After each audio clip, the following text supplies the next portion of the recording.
What's up, YouTube? It's your boy Nash. Welcome back to the channel. Hope you guys are having an amazing Thursday, even though we're still under a pandemic.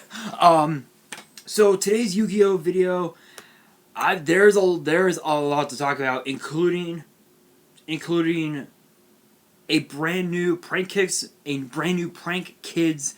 card coming out of the newest core set called Phantom Rage. There's another card as well being printed as well in the set. A new archetype being released also in that set. The name of the next core set after Phantom Rage, from what I understand. And so many more. So we're gonna kick things off with the new core set, which will be released in October. It is called Blazing Vortex, and the set will the OCG set will be released on Halloween, October 31st, and it will include support for existing themes and also introduce new themes. The first edition boxes will come with an additional bonus pack. Further information on Blazing Vortex will be announced in the upcoming issues of the V-Jump and Weekly Shonen Jump magazine. So I'm very curious. So honestly though, I'm very curious to know what could potentially be in that set. Because when you think of Blazing Vortex, you think of you think of fire attributes. When you think of fire attributes, you think of volcanics, salmon grates. You think of Phoenix Gearfried as well, and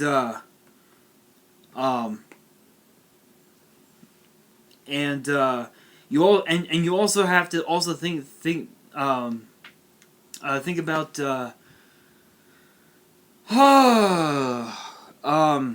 cards like cards like Uriah, Lord Soaring Flames, and whatnot. So I'm very curious. Maybe we could see volcanics come back. You never know. Alright, guys. That being said, now I'm going to be talking about the next deck build set called Genesis Impactors, and the cover cards have been revealed. So if you guys don't know, these deck build sets feature 3 new archetypes, and supposedly and also you also get reprints that work well with those archetypes. And we actually have 3 of them here, and for Genesis Impactors we have Absolute Flame, it looks like. We have some, I don't even know. We have, one of them is Evil Twins, and the other one is, I don't even know. I don't know. Okay, so I don't even know what the archetypes are. It's kind of hard to say. But the cover art, the cover cards that are on the pack. The first one is called Varam, the dragon deity of the absolute flame. Evil Twins, Kill Lila. And then the last one is Dritomac Medionis. So it kind of looks like a... Oh, what's that one? Gishki? Maybe? It's kind of hard to say. But yeah, so those are the artworks. I'll show them off. Here. I'll try and show them off for you guys.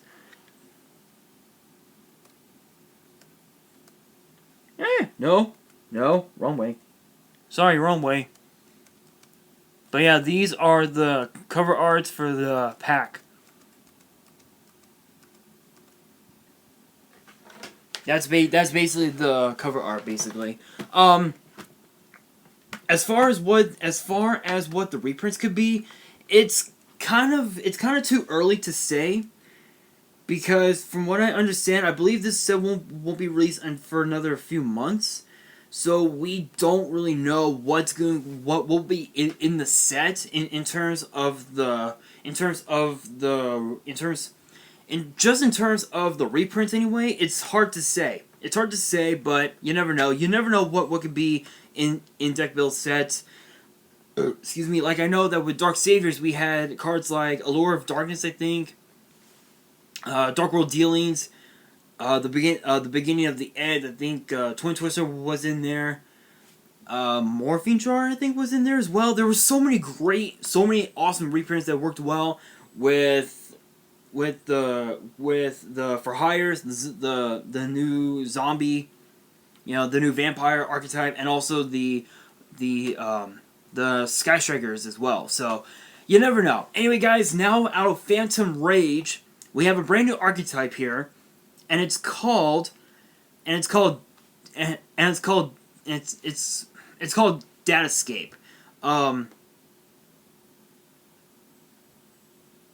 So we have here several cards here. We have 1, 2, 3, 4, 5, 6, 7, 8, 9, 10. Alright, so we have 10. So we have 10 cards here for the new Datascape archetype, and the first one I believe is the normal summon of the deck.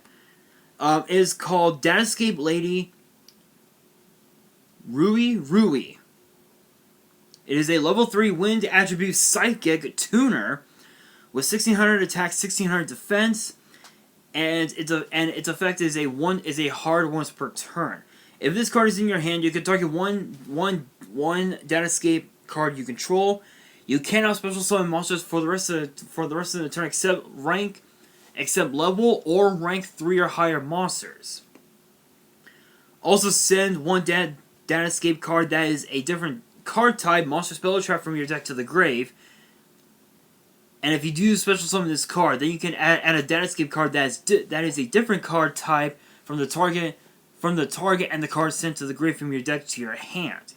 It's kind of confusing, but it's basically a discard search sort of deal. I really don't want to say anything yet. Like, I don't want to give my thoughts on it as of yet until we know all the cards, all of the Datascape cards that are going to be in Phantom Rage, because if I give my thoughts on it now, potentially the deck might not be as viable as we would hope it would be. Like, I know that I did that with one of the new archetypes from several months ago. I know that I did that, which was kind of bad, but yeah. But honestly though, just the effect itself, being able to discard your cards and then get a search with the different type. It's not too bad, but again, I don't want to go too deep with it. Anyway, so now we have the level 6 monster here. It is called Datascape 7th Lao. 6-star wind attribute psychic tuner, 0 attack, 2400 defense, and it's a hard once per turn. If this card is in your hand, you can target one Datascape card you control. You cannot special summon again. So it's the same thing. Same thing. Same thing. If this card is in your hand, you can target a Datascape card you control. I cannot speak today. I don't know what the hell's wrong with me. You cannot special summon monsters for the rest of the turn except level/rank 3 or higher monsters. So basically, synchros or exceeds that are rank 3 or higher from your extra deck. Also send one Datascape card that is a different card type than the card from your deck to the graveyard, and if you do, special summon this card.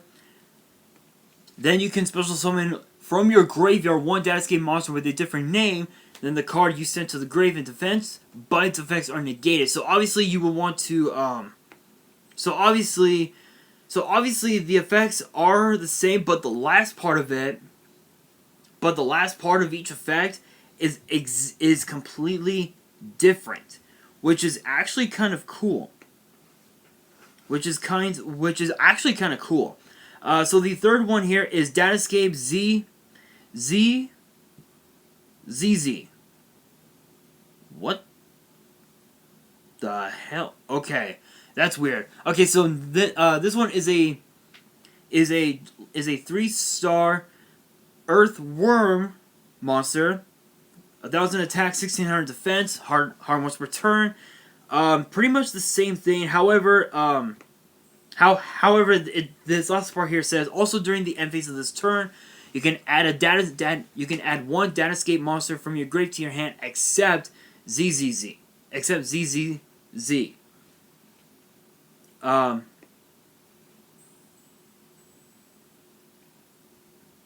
Okay, so just by looking at that last effect again, the first bit of it is exactly the same, but it's the last part of it at the very bottom of its text their effects are so different, which is kind of cool because you're able, because I guess I don't even know, it's a I mean it could work with Jinzo. I don't know. I never really thought about it. I think the biggest downside to all of these is just the fact that it's a hard once per turn. So I think so if you don't open with a lot of these cards, odds are you could potentially just brick. So that might be the biggest downfall, but who knows? Anyway, so the 1, 2, 3, 4. So the fourth effect monster here for the main deck is Datascape Quillin Linlin. 6-star Earth attribute worm, 1,800 attack, 600 defense. Pretty much the same thing. Pretty much the same thing. Cannot summon except level or rank 3 or higher monsters.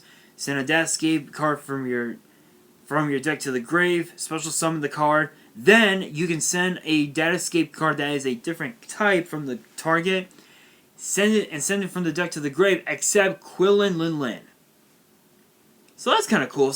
It's so basically you're able to, so I guess with the effect monsters, you're able to discard them and special summon those cards in particular. So you could so you could go for rank 3, rank 6, level 9, anything. Speaking of level 9, we have a level 9 synchro, Datascape Fox Xian. I think it's pronounced. 9-star Wind Attribute Psychic Synchro, 2,800 attack, 2,400 defense. It requires a tuner and a non-tuner. Its second and third effects are a hard once per turn. First effect says any card sent to the grave from the field is banished instead. So it's basically it's a call by the grave on board, which is absolutely nuts. Or you no, sorry, no, not call by the grave, not call by the grave. Oh, what's that one card? Oh my God, it's running to my tongue. Macrocosmos, Macrocosmos. That's what it is.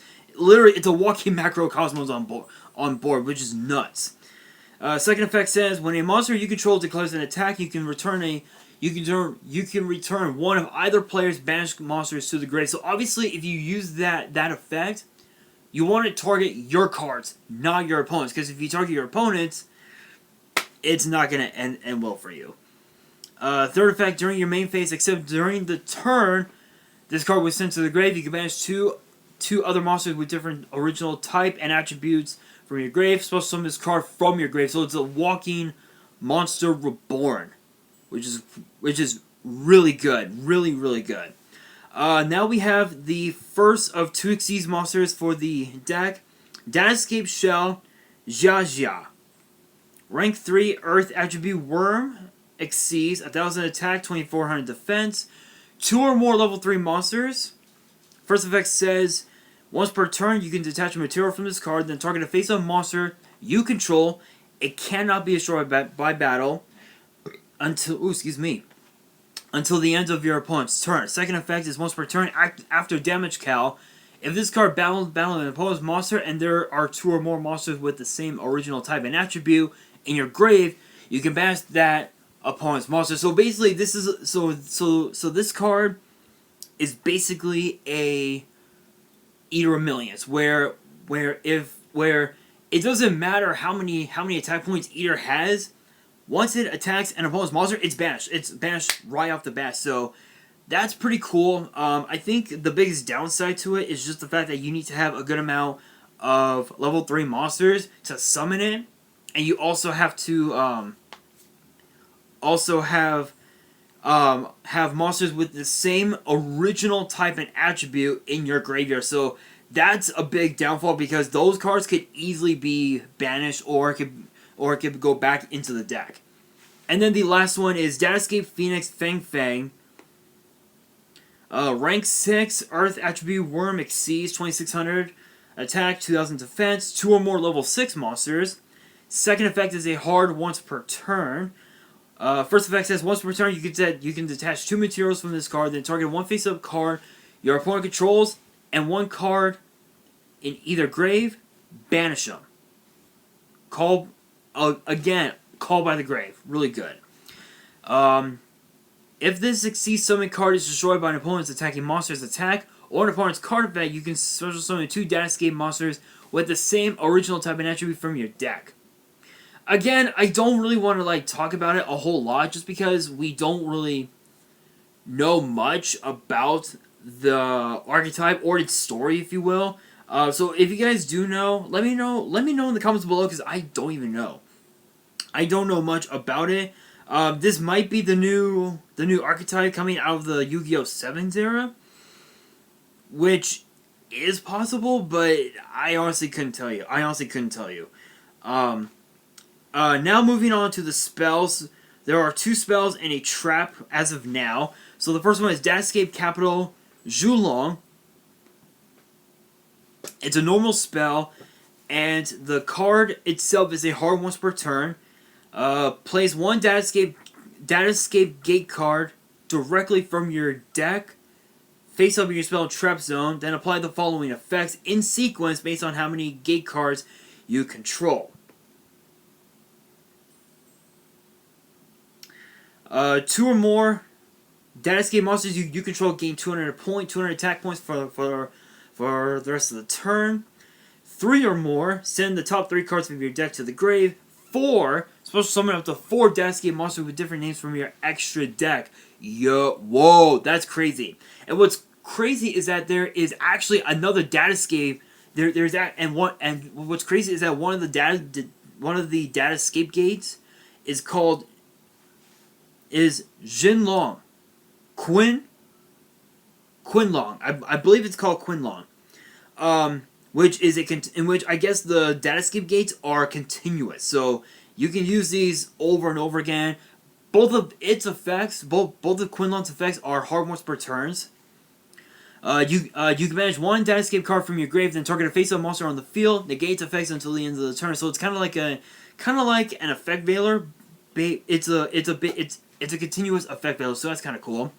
You can manage this card from your grave, add a Datascape monster from your deck to your hand, then send 1 card from your hand to the grave. So it's kind of like a graceful charity, I would say, where you draw a card from your deck and send. Oh no, it's a Dark World Dealing. Sorry, where you add a card from your deck to your hand and you send a card from your hand to the grave.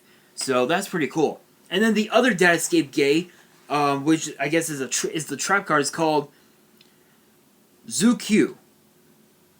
I just butchered it. Both of its effects are hard once per turns. You can only use this card's names first. Okay, so both of its effects hard once per turns. You can target 1 face-up card in the field, shuffle 2 of your banished Datascape cards with different names into the deck, then destroy the target. So it's basically a 2-pronged attack, I would say, so to speak. Second effect is during your main phase, you can manage the card from your grave, then target a Datascape monster you control, have it either gain or lose 3 levels or ranks. So I guess So I guess now they're going to call it cyberspace. I guess, I don't know, but that's the new archetype. I really don't know much about its story, but I think just based on those cards alone, I think they're pretty cool. It's hard to tell though, but you never know. You never really know what they can really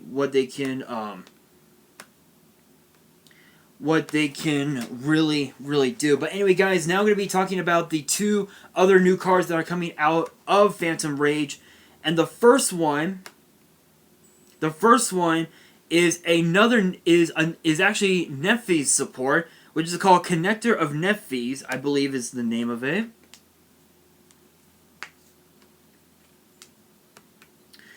Yes, it is. It is actually a ritual called Connector of Nephthys. 2-star Winch attribute spellcaster ritual. 2000 attack, 0 defense. You can ritual summon this card with Rebirth of Nephthys. Both of its effects are a hard once per turn. If this card is ritual summon, you can special summon a Nephthys ritual monster from your hand or deck except Connector of Nephthys, which it is treated as a ritual summon.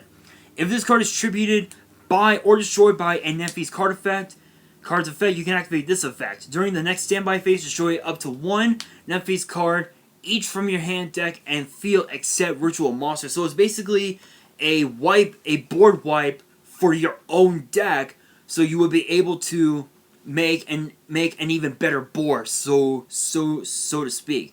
That's pretty cool. That is pretty cool. I like it. I've always wanted to build Nephthys, but I never really knew how to. If you guys do know, let me know in the comments below as well. Alright, you guys, and the last thing I'm going to be talking about is another Prank Kids card, which apparently is broken, supposedly. It is called Prank Kids Meow Meow. Please do not bully me for saying that. It is a Link 1 Earth attribute rock monster with 1,000 attack points, and its Link arrow is actually bottom.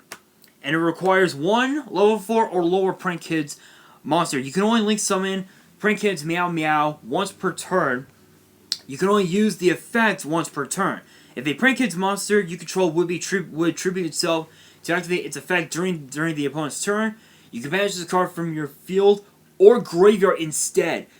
So basically, if you run 3 copies of this, you're literally guaranteed to keep your Prank Kids that activate their effects by tributing themselves. You're guaranteed to keep those cards on board, so you will be able to make Boral Sword, possibly Appaloosa for 4. If you do run Appaloosa anyway, that's absolutely nuts. That is absolutely nuts. But my thoughts on the archetype itself, I don't even know what to say except for one thing. What? Prank Kids is weird. Prank Kids is weird. But guys, that's going to do it for this video. Question of the day. What do you guys think about the new Datascape archetype? Let me know in the comments below. And that is going to do it for this video. So hopefully you guys enjoyed. If you did, smash that thumbs up button. If you guys are new to this channel, make sure you guys hit that subscribe button and hit that notification bell so you guys do not miss out on any new content that comes your way. I have another deck profile coming up. I should be able to have it up possibly before the end of July. I'm still working on it. Still need to make a couple of adjustments. Once I have the deck done on Yu-Gi-Oh! Nexus, I will definitely let you guys know on Twitter, and you guys will be able to see the video, and I'll post the deck on my Instagram. So be sure to follow me on Twitter and Instagram. All 3 of my links will be down in the description. And on that, this is your boy Nash, signing out.